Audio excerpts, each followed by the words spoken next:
अरे नहीं नहीं साजिद भाई, बात पैसों की नहीं है, बल्कि ये तो अपने घर का काम है। आप ऐसा करें, मुझे अपने घर के सारे डॉक्यूमेंट्स भिजवा दें, मैं अपना काम काज शुरू कर दूंगा। यही तो मसला है, जब तक वो इस दुनिया से जाएंगे नहीं, डॉक्यूमेंट्स नहीं मिल सकते। न मरते हैं ना जान छूटती है। सारी जिंदगी न कारोबार किया न जायदाद बनाई, आज आकर एक घर ही तो है, वो भी कहते हैं अपने जीते जी बेचने नहीं दूंगा। एक ही बात की जिद लगा रखी है, कहते हैं कि मेरे जीते जी मकान नहीं बिकेगा और मरने के बाद इसका हिस्सा शरीयत के मुताबिक तकसीम किया जाएगा। और अगर हम बहनों को हिस्सा दे भी दें तो हमें किस मुंह से मिलेंगी? हमारा जीना मरना खत्म हुआ ना फिर। बहनों का हिस्सा तो ऐसे कहते हैं जैसे फैक्ट्रियां या बगले छोड़कर जा रहे हो। वकील साहब, आप कोई ऐसा पेपर तैयार करें जिससे मकान हमारे नाम हो जाए, एंड मामला हम खुद देख लेंगे। आखिर हमें भी तो अपनी जिंदगी सुकून से जीनी है ना। अरे नहीं नहीं साजिद, ऐसा नहीं हो सकता। वालिदैन के मरने के बाद कानूनी और शरई तौर पर बहनों को उनका हिस्सा तो देना होता है ना। वकील साहब, इसका कोई और हल होगा हमें बताएं, ऐसे तो हमारे हाथ कुछ भी नहीं लगेगा। हाँ, एक हल है, अगर बाप के जीते जी उनका मकान अपने नाम लिखवा लें, फिर ये मुमकिन है। इसके लिए हमें क्या करना होगा? ज्यादा कुछ नहीं, मैं सिर्फ आपको एक पेपर तैयार कर दूंगा, उस पर आपको दस्तखत करवाने होंगे। ठीक, बहुत मुश्किल काम है। खैर, घी जब सीधी उंगली से ना निकले तो उंगली टेढ़ी करनी पड़ती है। काम तो मुश्किल है, लेकिन जैसा ठीक लगे आप लोगों को मुझे बता दीजिएगा, मैं हाजिर हूँ।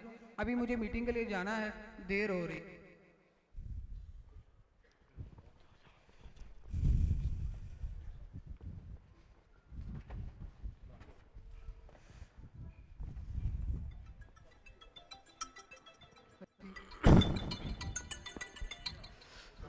अस्सलाम वालेकुम।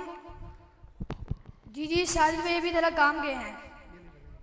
जी ज़रूर, कोई पैगाम है तो मुझे बता दें। जी ज़रूर, मैं उनको आपका पैगाम दे दूंगा। वालेकुम सलाम व रहमतुल्लाहि व बरकातहू।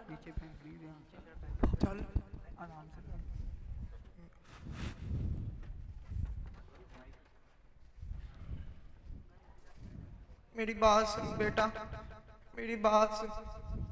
मैं आपको बोल रहा हूँ ऐसा ना कर। इनका जो है इनको दे दे, तंग ना कर।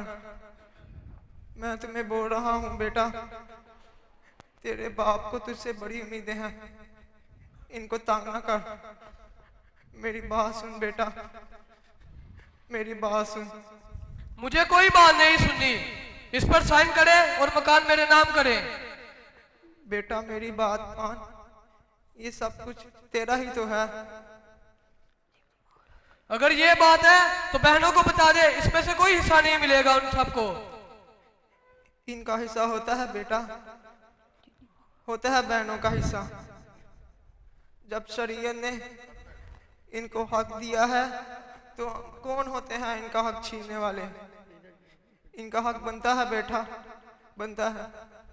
जो इनका हक है वो इनको दे दो, और जो तुम्हारा हक है वो तुम लोग रख लो। मेरे घर का सुकून बर्बाद ना करो मेरा बेटा। मैं घर का सुकून मैं बर्बाद कर रहा हूँ? झगड़ा तो आप सब लोगों ने मेरी बात ना मानकर शुरू किया है। बहन की शादी की, जहेज दिया, सारी जिंदगी वो इस घर में सुकून से रही, किसी चीज की कमी नहीं होने दी उसे। अब उसे घर में भी हिस्सा देना होगा? अजीब दिमाग खराब करके रखा है आप लोगों ने। नहीं बेटा, दिमाग खराब नहीं कर रखा, ठंडे दिमाग से सोच। बहनें तो पराई होती हैं, घर वाले कहते हैं बहनें पराई होती हैं। जब शादी हो जाती है वो कहते हैं पराए घर से आई है। ना इनका ये घर ना उनका वो घर। बेटियों का हक बनता है बेटा, बनता है। जब कुरान ने हमें ये तालीम दी है कि किसी का हक नहीं रखना चाहिए, जो जिसका हक है उसे दे दो। मेरे मरने के बाद ये सब कुछ आपका है बेटा, सब कुछ आपका है। लेकिन बेटा तू जिद छोड़ दे, छोड़ दे जिद। सबने चले जाना है, सबने, सब कुछ इधर ही रह जाना है, बाकी सब कुछ इधर ही रह जाना है। ये है आजकल की औलाद। अरे भाई जान, इधर आए, बात सुने, इधर आए। बाय सुनो इधर आए। अस्सलामु अलैकुम। सलाम। अब्दुल मजीद, आप ठीक टाइम पर आए हो। क्या हुआ बाबा जी, परेशान नजर आ रहे हैं? ये वही बेटा ना जो बाहर गया हुआ था, वापस आ गया है? क्या मसला है बताएं। तंग कर रहा है, आप इसको समझाएं। मैं बेटा, आप कैसे हैं? ठीक हैं? जी मैं ठीक। आए मेरे पास। मेरे बेटा, मैं सुन रहा था कि आप अपने वालिद से ये कह रहे थे। पहले तो मेरा बेटा अपने वालिद से इस तरह बात नहीं करते। वालिद तो सायादार दरख्त की तरह होता है। हमें बुढ़ापे में उनकी खिदमत करनी चाहिए, उनकी दुआएं हासिल करनी चाहिए। इस्लाम एक जामे मजहब है जिसकी तालीमात इबादत से लेकर मामलात तक हर एक एक पहलू का अहाता किया है। विरासत दीन इस्लाम का एक अहम मौजू है। इस्लाम ने मरने वाले के वरसा को यह तालीम दी है कि हर साहब हक को उसका हक दिया जाए, खासकर लड़की को। लड़की को तो ज़माने जहलियत में भी हक के विरासत से महरूम रखा जाता था। अफसोस है कि आज भी महरूम रखा जाता है। और ये ना सिर्फ जाहिलों की आदत में शामिल है, बल्कि हमारे दीन इस्लाम का इल्म और फहम रखने वाले भी इस बुराई के इर्तिकाब में मुब्तला है। क्या बिन्ते हव्वा सिर्फ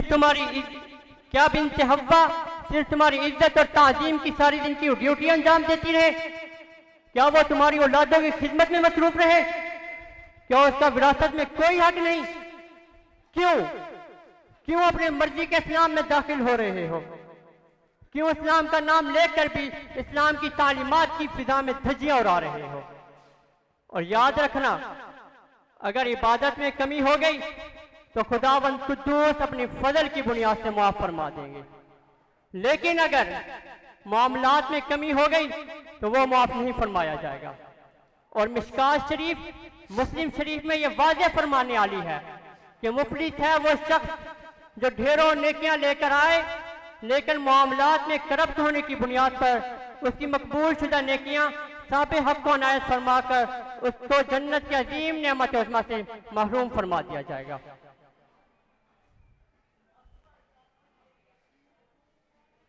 मुझे अपनी गलती का एहसास हो गया है।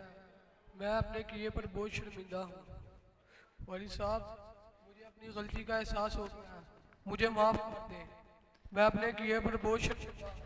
आप जैसा कहेंगे बहनों को उसी तरह ही विरासत तकसीम की जाएगी। इंशाल्लाह आप जैसा कहेंगे वैसे ही बहनों को हिस्सा दिया जाएगा।